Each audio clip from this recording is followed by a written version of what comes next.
Hi friends, welcome to our channel. Brahmamudi serial next ఎపిసోడ్లో ఏం జరగబోతోందో ఈ వీడియోలో చూసి తెలుసుకుందాం.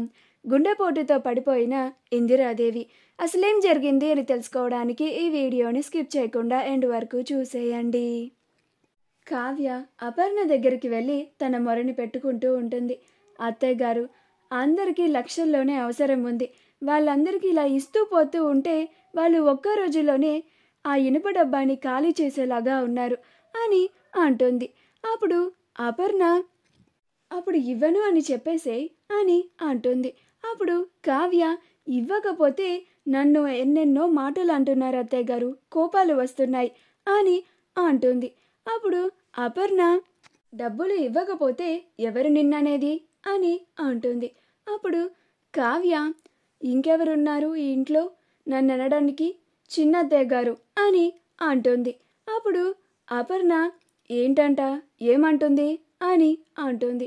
అప్పుడు కావ్య అంత డబ్బు ఖర్చు పెట్టడానికి నాకు అర్హత లేదా, లేక నేనేమన్నా నీ సొమ్ముని తీసుకొని తింటున్నానా, ఖర్చు పెడుతున్నానా అని నన్ను అనరాని మాటలన్నీ అంటున్నారు.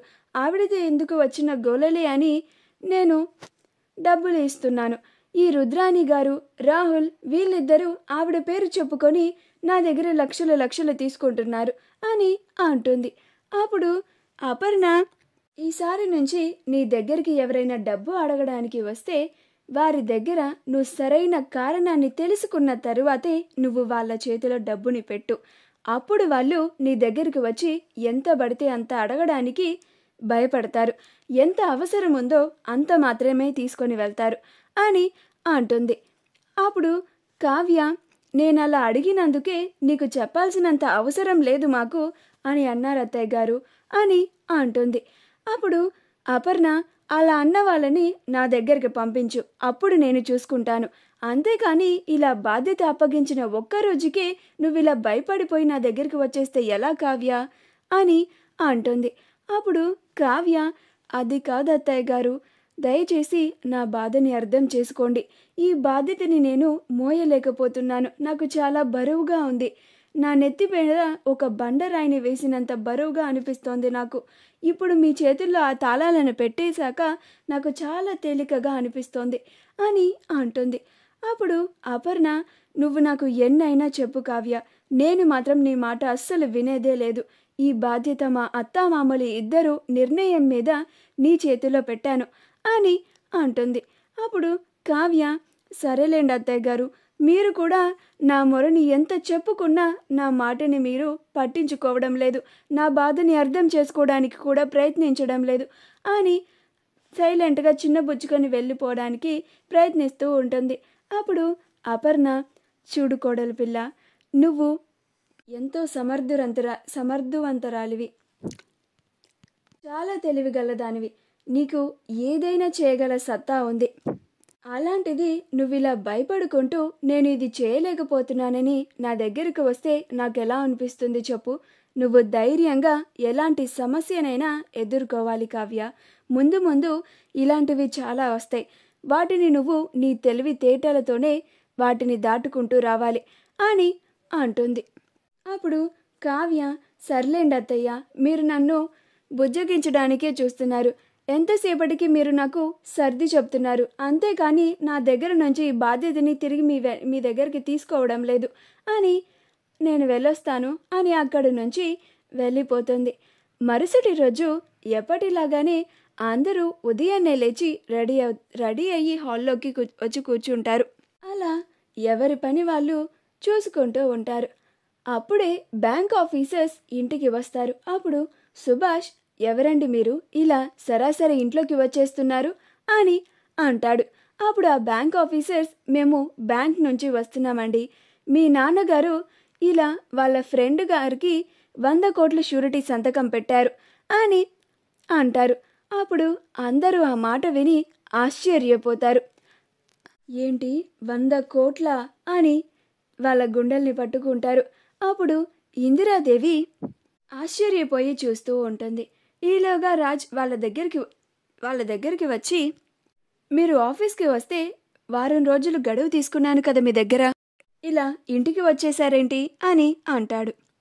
మా తాతయ్య గారు ఇచ్చిన మాటని నేను నిలబెడతాను, నేను బాధ్యత వహిస్తాను అని నేను నిన్న సంతకం కూడా చేశాను కదా, అయినా ఇలా ఇంటికి వచ్చారేంటి సార్ అని అంటాడు.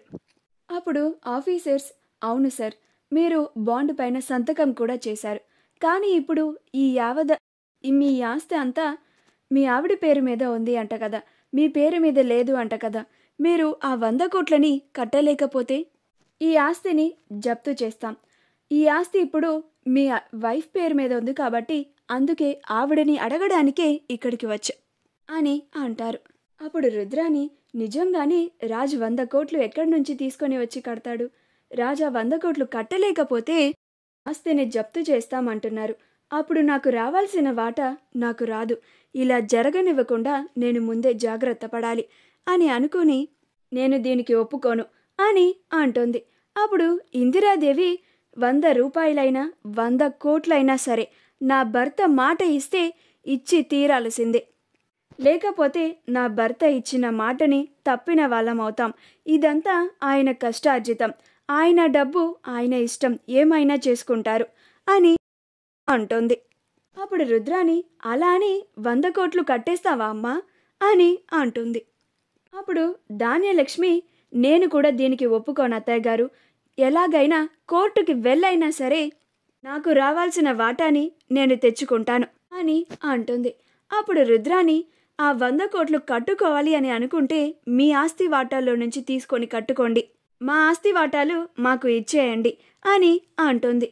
అప్పుడు ఇందిరాదేవి, అసలు మీరిద్దరూ మనుషులేనా? ఇదంతా నా భర్త ఆస్తి, ఆయన మాట ఇచ్చారు కనుక, ఆయన షూరిటీగా ఉన్నారు కనుక ఆ డబ్బుని కట్టాల్సిన బాధ్యత మన పైన ఉంది. అలాంటిది మీరు నా భర్త ఇచ్చిన మాట పోతుంది అని ఆలోచించకుండా ఆస్తి పోతుంది అని మా వాటాలు మాకు ఇవ్వండి అని అంటున్నారా? అసలు మీరు మనుషుల్లానే ప్రవర్తిస్తున్నారా అని అంటుంది.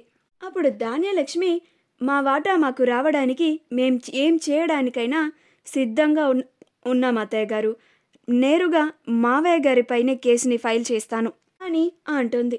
అప్పుడు ఇందిరాదేవి, ఏంటి, ఆస్తి ఇవ్వనందున, వాటాలు పంచినందున నా భర్తపైనే కేసు పెడతారా, కోర్టుకు వెళ్తారా?